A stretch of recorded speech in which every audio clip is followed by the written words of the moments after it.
Hi అండి. నమస్తే. నేను మీ Manasa. Welcome back to M&M's crazy kitchen. ఈరోజు మన కిచెన్‌లో సేమ్యాలతో చేసుకునే ఇన్‌స్టంట్ దోస, అందులోకి సూపర్‌గా ఉండే ఒక చట్నీ రెసిపీనైతే మీతో షేర్ చేయబోతున్నాను. దోసలైతే చాలా టేస్టీగా, సాఫ్ట్‌గా భలే ఉంటాయి తింటుంటే. ఈ 2 రెసిపీలు కూడా అన్నీ ఇంట్లో ఉండే వాటితోనే ఈజీగా చేసుకోవచ్చు.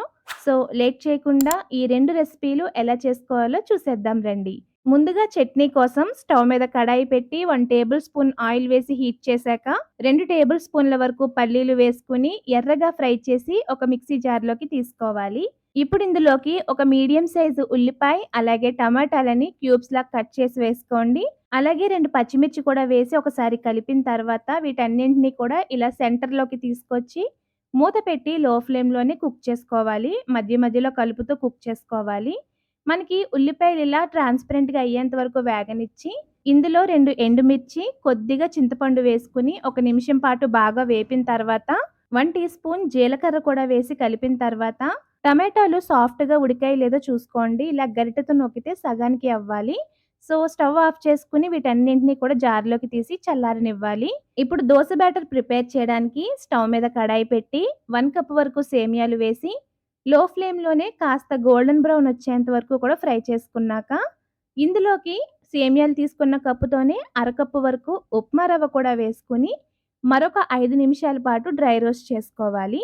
ఇప్పుడు వీటిని మిక్సీ జార్‌లోకి తీసి పూర్తిగా చల్లారిన తర్వాత 1 టీ స్పూన్ జీలకర్ర, 1 కప్ వరకు పెరుగు, మీ రుచికి తగినంత ఉప్పు వేసి బ్లెండ్ చేసి, అరకప్పు వరకు వాటర్ యాడ్ చేసుకొని మరొకసారి బ్లెండ్ చేసి దీన్ని ఒక మిక్సింగ్ బౌల్‌లోకి ట్రాన్స్‌ఫర్ చేసుకొని, మూత పెట్టి 10 నిమిషాల పాటు పక్కన పెట్టాలి. మనం రెడీ చేసి పెట్టుకున్న చట్నీ జార్‌లోకి రుచికి తగినంత ఉప్పు, టేస్ట్ బ్యాలెన్సింగ్ కోసం 1 టీ స్పూన్ పంచదార వేసి, తగినంత వాటర్ యాడ్ చేసుకొని చట్నీ ప్రిపేర్ చేసుకోండి. మీకు నచ్చితే కరివేపాకు, ఆవాలతో తాలింపు కూడా వేసుకోవచ్చు బావుంటుంది.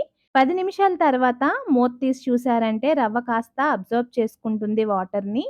సో, ఇప్పుడు ఇందులో ఒక 2 టేబుల్ స్పూన్ల వరకు వాటర్ యాడ్ చేసుకోండి.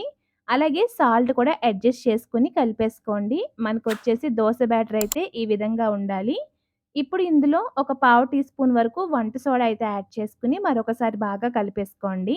ఇప్పుడు బాగా వేడెక్కిన దోస పెనం పైన కొద్దిగా వాటర్ జల్లి టిష్యూతో తుడిచేసిన తర్వాత దోస పిండిని వేసుకొని ఇలా దోసలాగా స్ప్రెడ్ చేసుకోవాలి. వేసేటప్పుడు మాత్రం మంటని లో ఫ్లేమ్‌లో పెట్టుకోండి.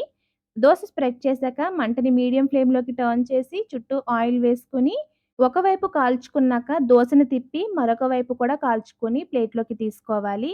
దీన్ని మనం ప్రిపేర్ చేసి పెట్టుకున్న చట్నీతో సర్వ్ చేసుకుంటే చాలా బావుంటుంది. మీరు కూడా తప్పకుండా ట్రై చేసి మీకు ఈ రెసిపీ ఎలా వచ్చిందో మాకు కామెంట్స్‌లో షేర్ చేయండి.